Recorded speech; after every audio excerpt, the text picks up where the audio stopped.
the manna, the man, is a symbol for all time. Mm-hmm. We can relate to that. Still that line. So Beis HaLevi begins to discuss the effects of hishtadlus, which is a person's efforts. Similarly, in the matter of a person's sustenance, all of his knowledge and hishtadlus will not help him at all to gain more than what was decreed by Hashem for him. Mm-hmm. I think that's like the biggest thing ever, to just always remember. I living in America. I mean, I think just in human nature, we're like programmed to think it's our efforts. That it's our efforts to do it. Like if I work a little bit more overtime, if I work harder on this, then I'll get more. And no, you don't get more because of how much hours you put in. You get more based on whatever was decreed for you by Hashem. Exactly. And that I was just reading in here in a chapter in the Garden of Amunah.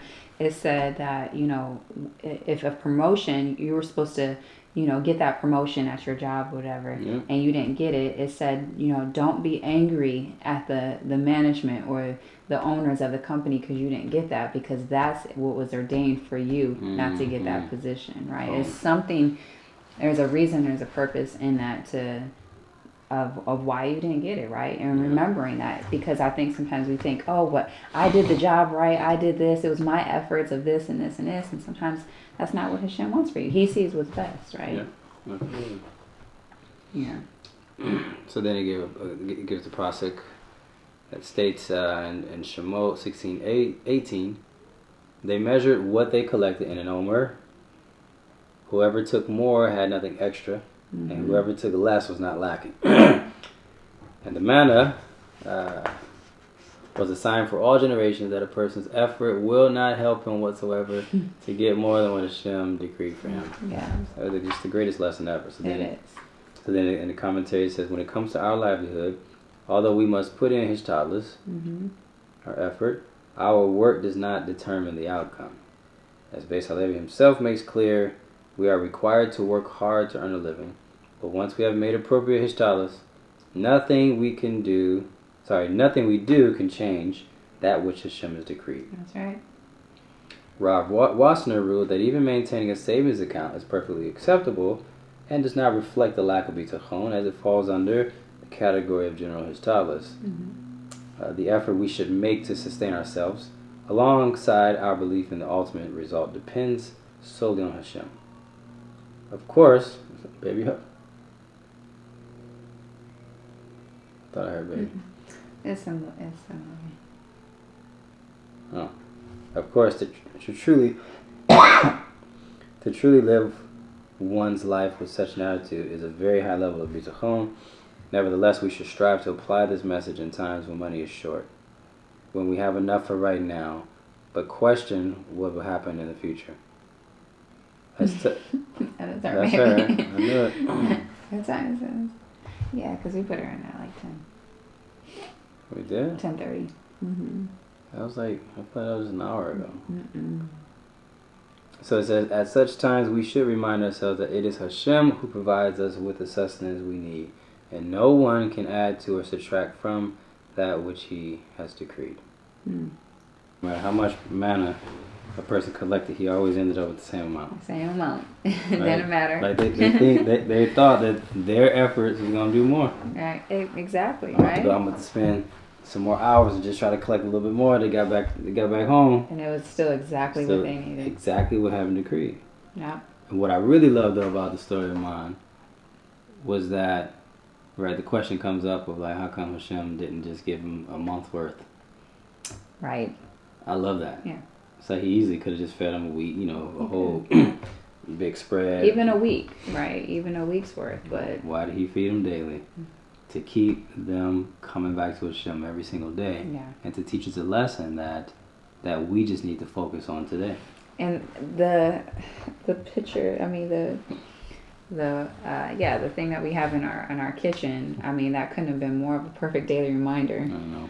For us to just always remember that, and how big it is. So like, that's our daily reminder every single day. And I think that's beautiful that he did do that. That was a lesson for all of the generations to remember, to rely on Hashem daily, to trust in him daily, right?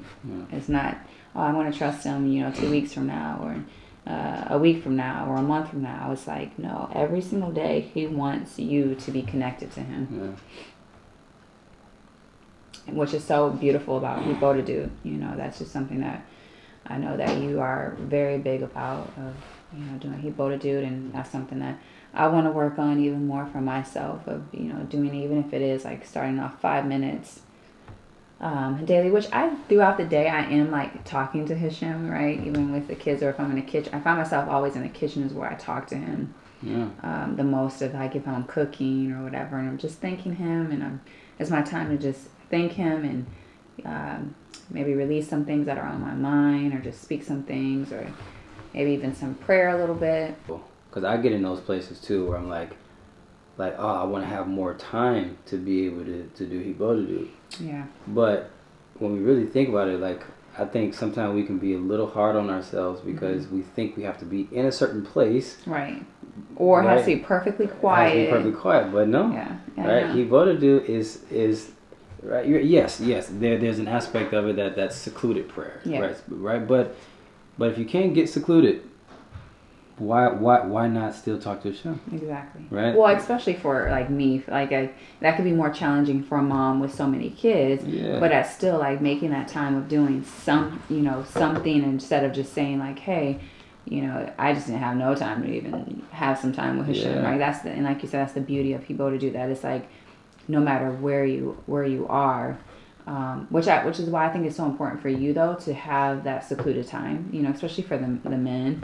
I mean, it's important for the women, but it's important for the men to have that, because your connection to Hashem relies on everything too with our household. So I make sure that I do allow you to have that, and take the girls. Because at the end of the day, my responsibilities is the kids, right?